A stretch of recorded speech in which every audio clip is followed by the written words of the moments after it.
Bienvenue à la maison.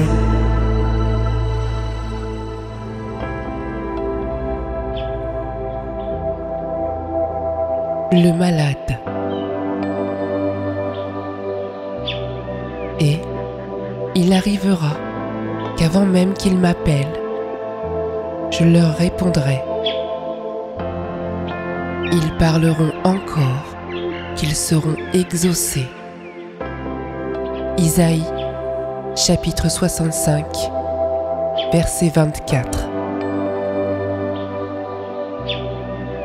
Il n'est pas nécessaire d'établir un contact personnel avec les gens pour les guérir. Nous, les humains, ne guérissons personne. Nous ne le pouvons pas. C'est la présence de Dieu qui guérit. Si, humblement, j'ai pris part à des miracles, qu'ils soient de guérison ou d'une autre nature, que les hommes sachent que, de moi-même, je ne peux rien. La présence de Dieu fait le travail, et cela doit être compris. Une étudiante me demanda un jour d'aller faire une conférence dans un autre État. Juste avant de partir, elle m'adressa un télégramme me demandant une guérison pour un individu cloué au lit depuis des années. Le télégramme spécifiait qu'il serait suivi d'un courrier exprès donnant plus de précision. Selon la lettre, il semblait que le malade était bien connu dans sa ville natale. Mon étudiante pensait aussi que si le malade pouvait être guéri, les gens viendraient en masse pour écouter l'enseignement de la grande fraternité blanche. Il faut comprendre que ma méthode refuse tout marchandage avec Dieu. Le service de Dieu est impartial. Il ne connaît aucun favori. C'est pourquoi il ne peut y avoir de négociation. Je méditais à toute vitesse. Cet homme grabataire avait-il demandé de l'aide?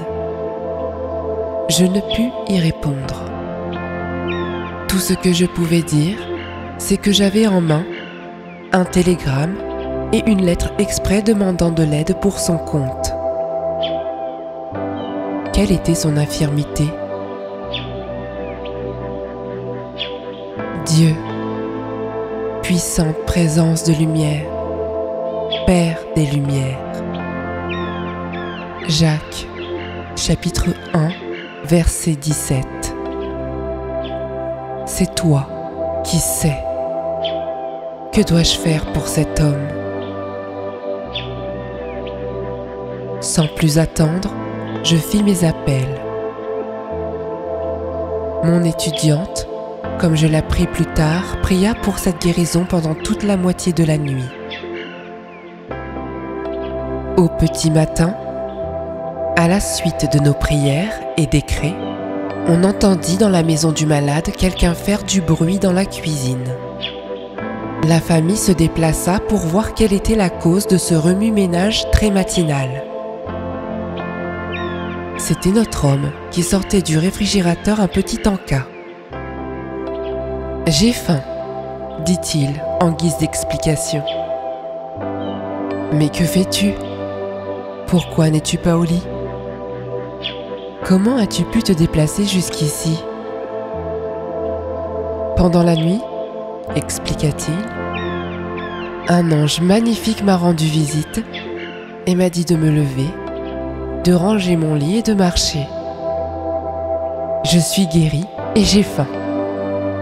Alors je me suis dit qu'un petit casse-croûte me ferait du bien. Est-ce que ce fut l'ange de I Am qui apparut à Paul? Acte 27, verset 23. Je n'ai pas à en poser la question. Je dois suivre le maître qui a dit « En vérité, je vous le dis, celui qui croit en moi fera les œuvres que je fais, et de plus grandes encore. Dieu réalise ses miracles par des voies bien mystérieuses.